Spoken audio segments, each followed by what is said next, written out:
السلام عليكم. المرة اللي فاتت اتكلمنا على sequential agents. المرة دي بقى نتكلم على parallel agents. وانا هنا جايب جوجل اي دي كي دوكيومنتيشن. ده الدياجرام بيوضح البارallel agents. عندي input اليوزر ريكوست مثلا. بعد كده الانبوت ده بيدخل على parallel agents. ده sub agent رقم 1 2 3. كل واحد فيهم بيطلع output. دي الفكرة الأساسية للبارallel agents. هنا المثال بيقول لي عندي 3 agents 3 researcher agents. كل واحد فيهم بيدور على توبيك مختلف. أول واحد بيدور على الطاقة المتجددة renewable energy sources. تاني واحد electric vehicle technology تكنولوجيا السيارات اللي بتمشي بالكهرباء. تالت واحد carbon capture methods. وهنا بعرف ازاي البارل agents. بكتب parallel agents sub agents researcher agent 1 2 3. ولما بقول له parallel يبقى التلاتة بيشتغلوا في نفس الوقت. هناخد المثال ده copy نفتح باي تشارم عندنا.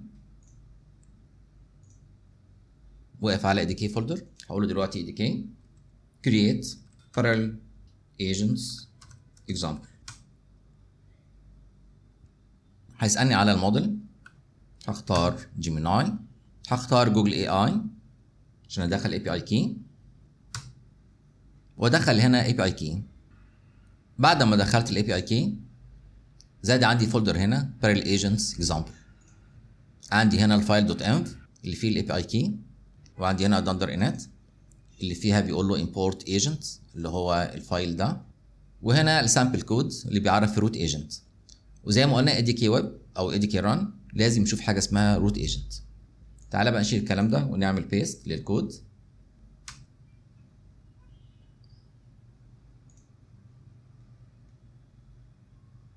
اعمل فيكس الامبورتس.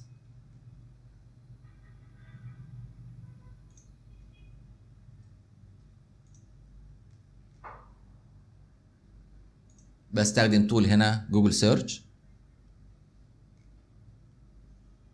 وهنا المفروض فيه جيمناي موديل هعرفه. تعالى فوق هنا اقول له جيمناي موديل. خليه جيمناي 2.5 فلاش. ده دياجرام بيوضح لي الورك فلو ايجنتس الموجودين عندي في الاكزامبل. عندي هنا الانبوت اللي هو ريكوست من اليوزر. بعد كده بدخل على parallel agents. التلاتة بيشتغلوا simultaneously مع بعض. كل واحد فيهم بيطلع اوتبوت عن طريق الاوتبوت كي. بعد كده بدخلهم على merger agent. في الحالة دي بتكون الاوبريشن او الورك فلو sequential. مين التو ايجنتس دلوقتي اللي عندي؟ الايجنت ده كله على بعضه اللي هو البارل ريسيرش ايجنت. وعندي الميرجر ايجنت. بيشوف النتائج اللي طالعه من الايجنتس دول بيعمل لها ميرج ويطلع لي في الاخر ريبورت.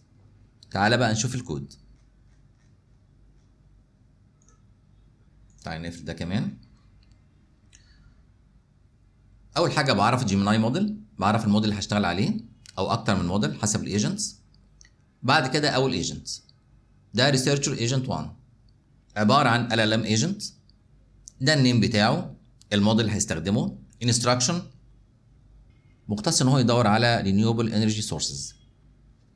بقول له كمان التول اللي هيستخدمها use the Google search tool provided. summarize your key findings. دي نقطة مهمة. انا عايز الاوتبوت يطلع لي ازاي؟ output only the summary. description وده مهم عشان بقية الايجنتس يعرفوا ان في ايجنت بيعمل الاوبريشن دي. لو في مثلا delegation. عندي هنا التولز عبارة عن جوجل سيرش. ودي built in tool in Google ADK. ودي نقطة مهمة جدا الاوتبوت كي اتكلمنا عنه قبل كده. ده اللي بيتخزن في الميموري ستيت. هيسميه renewable energy result. ده اول ايجنت. تاني واحد نفس القصة بس هيدور على موضوع تاني. نفس الكلام هيستخدم جوجل سيرش تول. التولز اللي هيستخدمها هي جوجل سيرش. بعد كده اوتبوت كي AV technology result. تالت واحد النيم بتاعه كاربون كابتشر ريسيرشر. بيدور على التوبيك ده توبيك مختلف خالص. اكني بجمع اخبار واعمل لها ميرج واطلع لها هيئه ريبورت او مقاله مثلا. دي التول هيستخدمها. الاوتبوت كي هنا بقى بعرف الورك فلو. عندي ايجنت هسميه parallel search agent، وده عبارة عن parallel agent. ده النيم بتاعه. السب ايجنتس بقى اللي هيشتغلوا مع بعض simultaneously في نفس الوقت، التلاتة دول. بعد كده description. باجي بقى بعد كده على الميرجر ايجنت اللي هياخد النتيجة من ال 3 ايجنتس اللي فوق ويبتدي يعمل لهم ميرج. هنا بقول له بقى انت مسؤول عن combining research findings into structured report. دي مسؤوليتك، تعمل ميرج للنتائج اللي فوق. Your primary task is to synthesize the following research summaries, clearly attributing findings to their source areas. وهنا بقول له يطلع الريسبونس بتاعه ازاي. هتستخدم headings for each topic. هنا بقول له بقى your entire response، الرد بتاعك must be grounded exclusively on the information provided in the input summaries. يعني استخدم الانبوت سامريز اللي جالك من الايجنتس بس، ما تألفش من دماغك. Do not add any external knowledge, facts or details not present in these specific summaries. يبقى هتستخدم فقط الحاجات اللي جايلك من الايجنتس اللي فوق. input summaries جايلك منين بقى؟ ده الاوتبوت كي اللي جاي من ايجنت رقم 1، وده الستيت او الاوتبوت كي اللي جاي من ايجنت رقم 2، وده من ايجنت رقم 3. ودي اهم نقطة موجودة عندنا. ازاي الايجنت بيقرا الاوتبوت اللي جاي من ايجنت تاني. كده بقى الميرجر ايجنت شايف ال 3 اوتبوتس اللي جايين من 3 ايجنتس. الفورمات هطلعها ازاي؟ اكتبها بالطريقة دي. ده التوبيك رقم 1، التاني، التالت. بعد كده تعمل حاجة اسمها overall conclusion. Provide a brief 1 to 2 sentence concluding statement that connects only the findings presented above. Output only the structured report following this format. Do not include introductory or concluding phrases outside the structure. ليه أنا بتعمد أقرأ الانستراكشنز؟ لأن دي فعلا prompt engineering واضحة، وبتقوله بالظبط يعمل إيه ويكون محدد إزاي. لأن أنت لو ما كتبتش الحاجات دي ممكن يألف من دماغه. وده الديسكريبشن بتاعه بتاع الميرجر ايجنت. بعد كده آخر حاجة بقى بعمل sequential agent اللي شفناه المرة اللي فاتت في الفيديو اللي فات. السب ايجنتس، اول ايجنت هو البارallel ريسيرش ايجنت اللي هم ال 3 ايجنتس اللي شغالين مع بعض، هيطلع منهم الاوتبوت كي يستخدموا بعد كده الميرجر ايجنت، وانتهى الموضوع على كده. تعالى بقى نشغل ونشوف هيشتغل ازاي.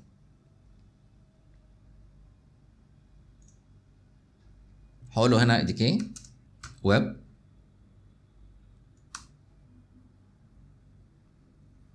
دوس على اللينك دي.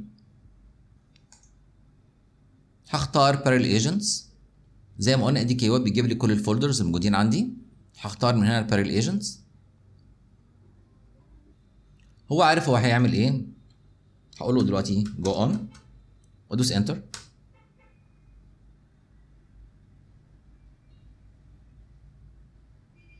هنا بقى بيجيب لي كل حاجه بتحصل. ده الاوتبوت بتاع ايجنت اللي بيدور على الكربون كابتشر تكنولوجي، وهنا بيستخدم جوجل سيرش تول. لو دوست عليه كده هنا بيقول لي الايجنت اللي شغال دلوقتي هو الكربون كابتشر ريسيرشر، وال3 ايجنتس بيستخدموا التول اللي هي جوجل سيرش. وهنا بقى ريزلتس جايه منين بالظبط.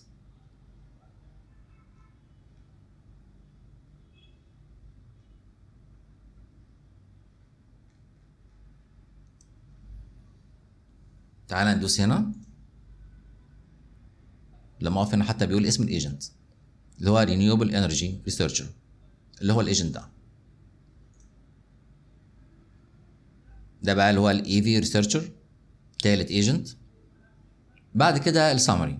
مين ده بقى؟ ده السينثيسيس ايجنت اللي هو الميرجر ايجنت، اللي هو الايجنت ده اللي هو الميرجر ايجنت. هو مسميه synthesis ايجنت اللي هو بيعمل synthesizing للريبورت، بيصنعه يعني. وهنا بيقول لي عندك sequential agent اللي هو الكبير، وعندك هنا parallel agent. ده ريبورت اللي هو طلعه لي. احنا كده فهمنا البارallel agents شغالين ازاي. عملت ريبورت عن طريق 4 ايجنتس، 3 parallel ايجنتس. بعد كده الاوتبوت بتطلعه على الايجنت الاخير اللي بيعمل ميرجنج للبيانات ويطلع لي الريبورت. تعالى كده نجرب كود تاني نستخدم نفس التكنيك، بس انا هقول له يقارن لي بين 3 فريم وركس: كرو اي اي ولان جراف وايديكي، ويطلع لي برضه ريبورت عشان اوريك انت ممكن تستخدمه في حاجه طبعا تكنيكال انت مهتم بيها. هنا بقول له you are technical writer creating a medium article comparing how Crew AI, LangGraph and Google EDK handle multi-agent systems. الانبوت بتاعك ال 3 keys اللي جاي لك من الايجنتس اللي فوق، هتعمل compare multi-agent، خلي دي frameworks. تعالى كده نشوف الاوتبوت هيكون شكله عامل ازاي. هعمل ستوب وران تاني عشان نشوف الكود الجديد، واجي هنا اعمل ريفرش، جو اون.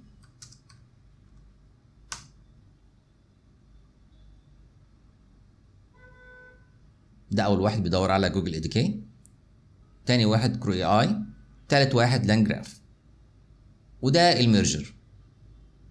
بيجيب بقى مقارنه بين التلاته، بيتكلم الاول على كرو اي اي، بعد كده لان جراف، بعد كده جوجل ايديكي، بعد كده كومباريتيف اناليسيز.